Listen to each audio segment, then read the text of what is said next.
को 1% भी अच्छा नहीं लग रहा है। लेकिन क्या किया जाएगा, सोशल मीडिया में जब सारी चीजें आई, जब सब कुछ खुल ही गई, तो एक इंटरव्यू सोचा कि ये ले लूं और ये लास्ट हो, कि सोशल मीडिया पर अब ऐसा ना हो, आप लोग अच्छे से रहें, नहीं, दोनों लोग ऐसा मिलके तो रहें। नहीं होगा। देखिए अब हुआ क्या है ना कि फाइनली ज्योति सिंह सामने आई है, ठीक है, हाँ हाँ और इन्होंने बोलना स्टार्ट किया है। हाँ। तो अब इंडस्ट्री के कई लोगों को मिर्ची लगा है। मैं आपको बता रही हूँ मोहन जी, मैंने आपसे बोला ना कि 1 महीने तक लगातार मेरी अक्षरा जी से बात हुई थी, शादी ठीक के है। समय। और ऐसा नहीं है कि अगर वो सारी रिकॉर्डिंगें मैं वायरल कर दूं ना तो उसमें एक लोग नहीं घिसेंगे, उसमें बहुत लोग घिसेंगे, ठीक है। जो मेरे पास सारी रिकॉर्डिंगें हैं। और सबसे बड़ी चीज मैं आपको एक चीज कर रही हूँ कि मैं बहुत कुछ सोच के रुक जा रही हूँ, क्योंकि जो रिकॉर्डिंगें है ना वो एक तो सिर्फ इसमें औरतें ही पिसेंगी, जितनी औरतें हैं वही पिसेंगी। और दूसरी चीज ये कि घर की चीजें हैं, 2 परिवार है की इज्जत है, नहीं तो लेकिन बस रिक्वेस्ट कर रही हूँ, पिंच ना किया जाए, उंगली ना किया जाए, तो फिर चीजें ठीक है, संभली रहेंगे। अदरवाइज मैं भी मजबूर नहीं हूँ चुप रहने को। अच्छा भाभी, हम इसे पूछना चाहेंगे कि देखिए सोशल मीडिया पर तो बहुत सारी चीजें चल रही है, लेकिन क्या वाकई में आपको मतलब पवन भैया को लोग बोल रहे हैं तो आपको भी तो बुरा लग ही रहा होगा कि हमारे अभी तो प्रेजेंट पे तो हस्बैंड है ना आपके, इन फ्यूचर क्या होगा कौन जानता है। तो ये सब चीजें अगर सोशल मीडिया पर बंद नहीं हो सकता है। एक बात बताएं, जब आप आज ठीक है, मैं मेरे हस्बैंड हैं, उनके बारे में बातें हो रही हैं, बिल्कुल चीजें होती हैं, फील होती हैं, लेकिन आप एक बात बताएं, आज आप जिस कंडीशन में मैं हूँ, रीजन कहीं ना कहीं पहुंच गई है ना। हाँ बिल्कुल, 110%। तो जब उन्हें रियलाइज नहीं है कि मैं ये कह रही हूँ कि ठीक है यार, बीवी ना समझ के, एक ये समझ के कर लो, एक औरत समझ के मेरी इज्जत कर लो। हाँ ये तो है। आपने शादी करा, आप हर चीज किए। आज की डेट में ज्योति सिंह पूरी बदनाम हो गई हैं। कई तरह की स्टेटमेंट आ रही है ना, बहुत सारी, कई तरह की चीजें आ रही हैं, हाँ, कि ज्योति सिंह ऐसी हैं, ज्योति सिंह वैसी हैं। आप अपना जो कर रहे हैं कर ही रहे हैं। इवन आप अलग से एक बॉयफ्रेंड को जोड़ दे रहे हैं कि ज्योति सिंह का बॉयफ्रेंड ऐसे था वैसे था। तो कल को हम बता रहे हैं कि कल को अगर हम किसी के साथ अपना भविष्य देखने का सोचें, या फिर हम अपना आगे का कुछ सोचने का सोचें, तो आप मेरे लिए तो कुछ इजी छोड़ ही नहीं रहे ना। आप तो मेरे लिए कुछ सोचने के लिए छोड़ ही नहीं रहे हैं कि मैं यहाँ से भी अपनी लाइफ स्टैंड करने की सोचूं, या फिर यहाँ से आप तो मेरे पास कोई रास्ता ही नहीं छोड़ रहे हैं। कुछ लोगों का ना ये भी है कि 7 करोड़ क्यों मांग रही है, 7 करोड़ किसको चाहिए होता है, 7 करोड़ क्यों मांग रही है। आप एक बात बताइए, जब बीवी का पूरा ही होता है शादी के बाद, तो उस अकॉर्डिंग देखें तो फिर तो मैंने कुछ डिमांड ही नहीं किया है। नहीं, 001% आपने तो मांगा है। वही तो बोल रही हूँ कि उस हिसाब से देखें तो मैंने कुछ डिमांड ही नहीं किया है। नहीं, आप बताएं कि रियलिटी है कि नहीं, कि अगर मैं चाहूँ तो उनकी आधी प्रॉपर्टी अपने नाम करवा सकती हूँ। 110% ये तो फिक्स है। तो बस वही बात है ना, इन जो लोग कमेंट कर रहे हैं ना उन्हें पता नहीं है, ठीक है। अब क्योंकि मैं कोर्ट का चक्कर लगा रही हूँ ना, तो मुझे बहुत नॉलेज हो गया है इस चीज के बारे में, ठीक है। तो ये जो वो बिल्कुल, हाँ बस हम यही बोल रहे हैं कि मतलब आप शायद इंटरव्यू देखी होगी महिला संगठन की, शायद उनका मानवी कुछ करके नाम है, नाम भूल रहा हूँ मैं। आपके ऊपर भी बहुत सारे कमेंट कर रही हैं, आप शायद इंटरव्यू उनका देखी होंगी शायद। तो उस पर क्या टिप्पणी करना चाहेंगी आप, क्या उनको बोलना चाहेंगे किसी लड़की के बारे में अगर वो ऐसे बोल रही है कि ज्योति का गलत है, वो मैके छोड़ के क्यों गई। उनका एक चीज नहीं, उनका एक चीज मुझे बुरा लगा कि उन्होंने बोला कि उनके ज्योति सिंह के बाप ने औकात से बढ़ के चीजें क्यों की। हाँ हाँ हाँ। तो हर बाप का सपना होता है कि मेरी बेटी अच्छे से अच्छे घर में जाए। बिल्कुल। जी, अच्छे से अच्छे घर में जाए, उसकी वो खुश रहे, जो चीज शायद मैं अपने बच्चों को नहीं दे पाया, अब मैं अच्छे से अच्छे घर में शादी कर दूं कि मेरी बेटी खुश रहे। होता है ना, हर माँ बाप का सपना होता है। तो ये स्टेटमेंट उनका मुझे थोड़ा सा खराब लगा था। और दूसरी चीज जो ये क्या किया था आपने क्वेश्चन, वो बोली थी कि वो ससुराल छोड़ के क्यों गई थी। जी, अब ससुराल में ना आपकी इज्जत पति कर रहे हैं, दिन रात टॉर्चर हुआ जा रहा है। तो और मेरे पापा का कॉल आया मुझे, मैं पापा से रो के मैंने बोला पापा अब नहीं हो पा रहा है मेरे से। अच्छा, बताइए मैं क्या करूं। उन्होंने मुझे एक शब्द बोला कि देखो मैं ये नहीं कहूंगा कि तुम रिश्ता बचाने के चक्कर में हो, मुझे मेरी बेटी ज्यादा प्यारी है। अगर तुम्हें लग रहा है कि तुमसे नहीं हो रहा है, तुम्हारे बाप का घर है, तुम कभी भी आ सकती हो, और मुझे कोई अफसोस नहीं होगा कि मेरी बेटी को मैं ऐसे करके यहाँ पे ले गया है। और आज तक मेरे बाप ही संभाल रहे हैं ना मुझे। हाँ, तो आगे एक बार कह रहे, मैं कह रही हूँ कि आप लोग पवन जी से क्यों नहीं इंटरव्यू ले रहे हैं। पवन जी टाइम ही कहाँ देते हैं, और इंटरव्यू इस मैटर पर तो कोई इंटरव्यू ही नहीं लगा उनका। वो इंसान पता है, लोग बोलते हैं ना कि पवन जी बोलते नहीं है, पवन जी बोलते नहीं है। वो बोलते नहीं है लेकिन बुलवाते जरूर है, ठीक है। बुलवाते जरूर है, वो खुद नहीं सामने आएंगे, खुद नहीं बोलेंगे, बने रहते हैं अच्छे कि पवन जी बोलते नहीं है, पवन जी बोलते नहीं है, पवन जी कभी नहीं बोलते हैं, वो बोलते नहीं है लेकिन बुलवाते जरूर है। अच्छा जी, बहुत सारे लोगों का ना पीछे से खेलते हैं, पीछे से खेलते हैं। अभी तो एलिगेशन आप ये भी लग रहा है कि आप जब मैं थी अपना थी नैहर गई थी तो वहाँ पर आप गहना लेकर चली गई थी, ऐसा भी था क्या? पूरा गहना पैसा लेकर चली गई थी? गहना क्या मतलब वहीं से मुझे मिला था क्या? मैं अपने घर से लेके नहीं गई थी क्या? जो मेरा गहना है वो मैं लेके नहीं आऊंगी क्या? नहीं ये टिप्पणी मतलब है इसलिए हो रहा है, इतनी छोटी छोटी बातें ये क्वेश्चन नहीं करना चाहिए हमको, लेकिन जो सोशल मीडिया पे चल रहा है आप समझ रही मैं क्यों कर रहा हूँ? अरे जब गहना मेरा है तो मैं लेके आऊंगी ना। हाँ। और जो गहना मैं लेके आई हूँ वो मेरे बाप ने दिया है। उनकी तरफ से गहना, जब मैं मुंबई से आ रही थी, ऐसा तो है नहीं कि मैं बलिया में शुरू में आई और उसके बाद गई ही नहीं। वो होता है ना, वो क्या बोलते हैं, डोंगे बोलते हैं सर, तो डोंगे मुझे भेजा गया था। अच्छा। हाँ, डोंगे मुझे भेजा गया था, तो वो फर्स्ट टाइम पूरा गहना पहना के भेजा जाता है, ठीक है। उसके बाद भी मैं गई हूँ, डोंगे में गई थी शायद 1 महीने 1.5 महीने बाद मैं गई थी, तो वो मुझे पूरी ज्वेलरी पहना के भेजा गया था। फिर मैं वापस आई हूँ, लेके आई हूँ। उनके बाद उनके भाई के बेटे की मुंडन थी, क्या मुंडन में मैंने ज्वेलरी नहीं पहना है पूरा? जाके आप देखें, मुंडन की फोटो शायद होंगी नेट पे, तो आप जाके देखिए कि मुंडन में मैंने क्या पूरा ज्वेलरी नहीं पहना है। ऐसा मेरा कहना नहीं है, कुछ लोगों का ना जो इंटरव्यू पे चल रहा है आप तो देख ही रही होंगे, ये मेरा कहना नहीं है। बिल्कुल। बस ये लास्ट क्वेश्चन आपसे ये रहेगा कि मतलब लोग लड़की लड़की बात करेंगे, एक लड़की के बारे में ज्योति सिंह ऐसे कैसे बोल दी, तो मैं पूछना चाहूंगा आपसे ये लोग जी, ये लोग वहाँ वो मतलब ये जो लोग कह रहे हैं, ये उस टाइम कहाँ थे जब एक लड़की नई शादी करके गई है और उसे कुछ पता ही नहीं है कि चल क्या रहा है उसके साथ। एक उनके पति अलग ही अपनी गर्लफ्रेंड का इंट्रोड्यूस करवा रहे हैं कि ये मेरी गर्लफ्रेंड है, आप इनको दीदी कहिए, इनसे बात करिए। उनकी गर्लफ्रेंड अलग फोन करके आप बोल रही हैं कि आप बीवी नहीं है, आपको आपके साथ दबाव में शादी हुई है, ऐसे वैसे हुई है, मेरे साथ आके वो ऐसे करते हैं, आपकी चीजें मेरे साथ डिस्कस करते हैं, ये हुआ वो हुआ, और उसके बाद बहन बन के बात किया जाता है और रिकॉर्डिंग वायरल कर दिया जाता है। अच्छा, वो कॉल रिकॉर्डिंग आपसे से वायरल की थी? जी, ऑब्वियसली मेरे और उनके बारे में बात हो रही है। हाँ। और मैं और वो बात कर रहे हैं, तो तीसरा कौन वायरल करेगा? अच्छा, तो ये कॉल रिकॉर्डिंग वायरल करने वाली अक्षरा सिंह है? जी बिल्कुल है, वहीं से तो स्टार्ट हुआ हमारा रिश्ता खराब होना। अरे यार, अब समझ में आ रहा है, अब समझ में आ रहा है। आप देखिए, शुरू से चीजें उठा के देखे ना, शुरू से चीजें आप लोग खुद उठा के देखेंगे तो आप लोगों को खुद समझ में आएगी। वो रिकॉर्डिंग वायरल की गई। इवन मैं आपको एक और चीज क्लियर कर दे रही हूँ, एक और रिकॉर्डिंग पवन सिंह को भिजवाया गया था। ये राजा मूवी के साथ सेट पे हम लोग थे, इनकी रांची में थे हम लोग, और राजा मूवी की शूट चल रही थी, ठीक है। मैं और पवन जी, वो हमारा लास्ट था जब हम अच्छे से थे, मैं और पवन जी। अच्छा। तो मैं और पवन जी बैठ के, हम लोग नीचे फर्श पे ऐसे ही बैठे हुए थे, कुछ बिछा हुआ था, वहाँ पे बैठ के हम लोग बात कर रहे थे। कुछ इमोशनली बातें भी हुई हमारे बीच में। और जस्ट उठ के ये गए शॉट देने के लिए, वहाँ पे मैं भी, ये मुझे लेके गए, मैं चेयर पे बैठी हुई थी और ये इनकी शूटिंग चल रही थी। तो इनका फोन मेरे पास था, ठीक है। अच्छा। उस फोन पे एक रिकॉर्डिंग आया था। किसी लड़के की आवाज थी, वो रिकॉर्डिंग थी कि ज्योति सिंह के बहुत सारे बॉयफ्रेंड हैं, ठीक है। अच्छा। ज्वेलर बॉयफ्रेंड है, नेता बॉयफ्रेंड है, और क्या बोलते हैं, नेता बॉयफ्रेंड है, ज्वेलर बॉयफ्रेंड है, और पता नहीं क्या क्या नाम रखा गया था कि ये सारे ना ज्योति सिंह के बॉयफ्रेंड हैं, ठीक है। अच्छा। और ज्योति सिंह के अफेयर है पास्ट में, ये वो चीज पवन सिंह सुन के भड़क गए। अच्छा। और उस दिन के बाद से स्टार्ट हुआ हमारा रिलेशन खराब होना। अब ये चीज आप बताइए, आप खुद समझ आ रहे हैं ये चीज कौन करा सकता है? अब आप समझ रहे हैं, हम समझ रहे हैं, जब वो call recording viral Akshara Singh की, तो आप समझ रहे हैं। अब यहाँ पे ज्योति सिंह खुल के अपने बारे में भी बात कर रही है कि ज्योति सिंह के लिए रिकॉर्डिंग ऐसे आई थी, मेरे कैरेक्टर को जज किया गया था। तो यहाँ पे मैं अपने को बचा नहीं रही हूँ, यहाँ पे मैं अपने बारे में बात कर रही हूँ।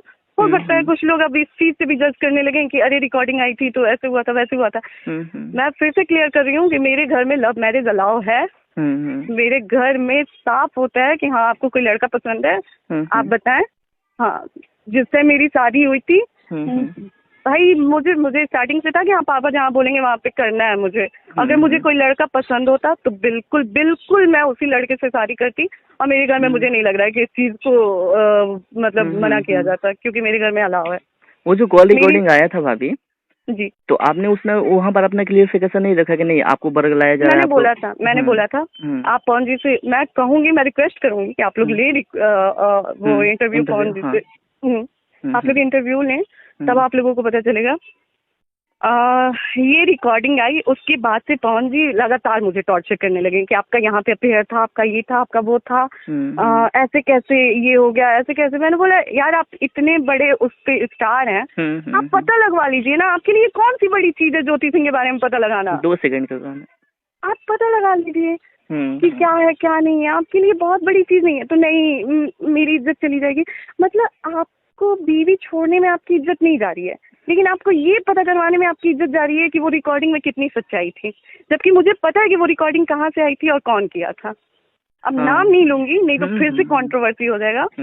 अच्छा मैम, एक क्वेश्चन रहेगा कि जब अक्षरा से 1 महीना आपका बात हुआ था शादी के समय, जी, तो अक्षरा समय आपके प्रति बिहेवियर कैसा था? मतलब सच में वो छुड़वाने पर लगी थी क्या आप लोगों को? अगर देखिए जरूरत पड़ी तो बिल्कुल रिकॉर्डिंग सारी मैं वायरल करूंगी। उस दिन सब कुछ क्लियर हो जाएगा कि छुड़वाना था या फिर उनको साथ रखवाना था या फिर वो चीजें बिगाड़ रहे थे, वो क्या कर रहे थे सब कुछ है। इसीलिए पता है क्या मोहन, मैं आपको बता रही हूँ कि मैं बहुत टाइम से बहुत रिलैक्स थी। हाँ, देखे हम लोग देखते हैं। मैं बहुत रिलैक्स थी और आपने देखा होगा कि मैं इंटरव्यू भी दे रही हूँ तो बहुत रिलैक्स होकर दे रही हूँ, क्योंकि मैं दो जोड़ के नहीं बोल रही हूँ। नहीं, मेरे पास जो प्रूफ है ना, मैं उसी के आधार पे बात कर रही हूँ। तो मैं बहुत चिल हूँ और कोई कितना भी इंटरव्यू देना और कुछ भी बोले, मुझे कोई फर्क नहीं पड़ता, क्योंकि जहाँ मुझे खुद को साबित करना हुआ ना, वहाँ पे मैं साबित कर सकती हूँ कि मैं सही हूँ। अरे नहीं, हो सकता है शायद लोगों की सोच बदल जाए। शायद हम लोग भी तो यही चाहते हैं, ये सब चीजें सोशल मीडिया पर आए तो बेहतर रहेगा, आप लोग अच्छे से रहे, हम लोग तो यही चाहेंगे, हरदम यही चाहेंगे। और आप अपने से कोशिश कीजिएगा थोड़ा कि जो कॉल रिकॉर्डिंग है ना मैम, मतलब किसी भी चीज का एक लिमिट होता है, लेकिन जब लिमिट क्रॉस होता है कोई किसी का सुनता नहीं है, लेकिन कोशिश कीजिए कि वो सोशल मीडिया पर ना आए, ठीक है ना। एक बात बताएं, लगातार इतनी कंट्रोवर्सी हो रही है सिर्फ एक इंटरव्यू पे, ठीक है। एक महिला दिख रही है, लेकिन एक महिला नहीं दिख रही है जो लगातार सफर कर रही है, ठीक है। हाँ। एक महिला के बारे में सिर्फ बात हो गई है तो महिला लोगों को मिर्ची लग गई है। एक महिला की पूरी जिंदगी बर्बाद हो गई है तो वो चीजें लोगों को नहीं दिख रही है। ऐसा क्यों? अब क्या बताएं, हम लोगों की सोच है, हम लोगों की मेंटेलिटी और जब उस महिला को गलत बोला जाएगा तो वो महिला क्या करेगी भाई? अगर नहीं सामने लाएगी तो फिर वो महिला गलत हो जाएगी ना। हाँ, ये तो है। लोग अभी भी आप उंगली उठा ही रहेगा अक्षरा के बारे में, से कैसे बोल रहे हैं। वही बात है। तो एक महिला क्या करे? एक महिला कहते हैं ना कि एक महिला को कहीं से चलने नहीं दिया जाता है, तो वही चीज है। तो एक महिला क्या करे तो करे क्या? अगर वो ना करे तो फिर वो बदनाम हो जाए, और करे तो फिर एक लड़की हो के एक लड़की की रिस्पेक्ट नहीं कर रही है। एक बार भैया से बात कर लीजिए ना, आपके अच्छे से रहते हैं। भैया से मेरी कोर्ट में हम लोग गए थे, कोर्ट में मेरी बात हुई है, बिल्कुल चीजें हुई हैं। वहाँ पे मैंने बताया कि ये सब कोर्ट में मैटर जाने से पहले भी हमारी बात हुई थी कि साथ में बैठ के एक बार बात कर लेते हैं, मिलके बात कर लेते हैं। लेकिन भैया का था कि नहीं, अलग ही वो है उनका, नहीं हम बैठ के बात नहीं करेंगे, ये नहीं करेंगे, वो नहीं करेंगे। तो फिर नहीं करेंगे तो फिर चलिए, जो हो रहा है। और बिल्कुल उनका भी पूरा राइट है आके अपने उसमें बोलने के लिए। और एक चीज मैं कहना चाहूंगी मोहन जी, मुझे अब किसी चीज का डर नहीं है, ठीक है। अच्छा। ये अब मैं इतनी कह लीजिए मुझे या फिर कुछ भी कह लीजिए, ये इतना मुझे ये सब इस उस पे आ गई हूँ ना मैं, कि अब अगर मुझे करना पड़ा तो सॉरी मैं कह रही हूँ, अगर मुझे रिकॉर्डिंग वायरल करना पड़ा तो मैं करूंगी। हाँ, अब क्या ही कर सकता है, जब कोई भी चीज हद पार कर जाती है तो लोग मजबूरन कदम उठाते हैं। अभी मैं ये भी कह रही हूँ कि मैं बहुत लिमिटेड चीजें लाई हूँ मीडिया में, ठीक है। आप लाई ही क्या, बस एक इंटरव्यू दी हैं आप, और क्या? वही बोल रही हूँ कि अभी मैं बहुत लिमिटेड चीज वो की हूँ, मैं भी बहुत कुछ देख के चली हूँ। अगर बात आ जाए ना तो फिर बहुत कुछ है खुलने को, ठीक है, बहुत चीजें खुलने को। एक चीज आप बताएं, सॉरी आप फैन है उनके, आपको बुरा लगता है? नहीं लगेगा, बोलिए ना आप। आज पवन जी आके रो रहे हैं नीलम जी के लिए कि मेरे जीवन में मैंने एक रिश्ता कमाया था, खो दिया था। मैं उनसे एक बारी पूछना चाहूंगी कि आखिर खोया कैसे आपने? ये भी सवाल उठता है, खोया कैसे? जब आपको इतना अफसोस है और इतना ही प्यार था आप दोनों के मतलब आप दोनों के बीच में, तो क्यों खोया आपने वो रिश्ता?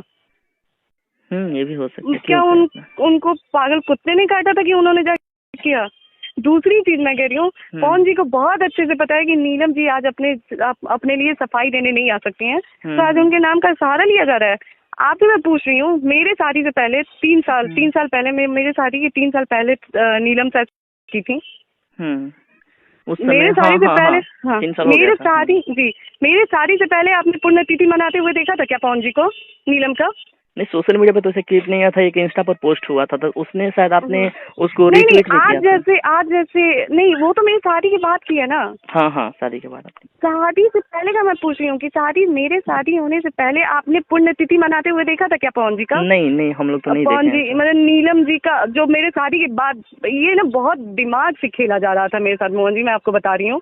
अच्छा, तो पवन भैया जो बोल रहे थे इंटरव्यू में कि मैंने जो एक रिश्ता खो दिया, वो दिखा हुआ था? बिल्कुल दिखा हुआ था।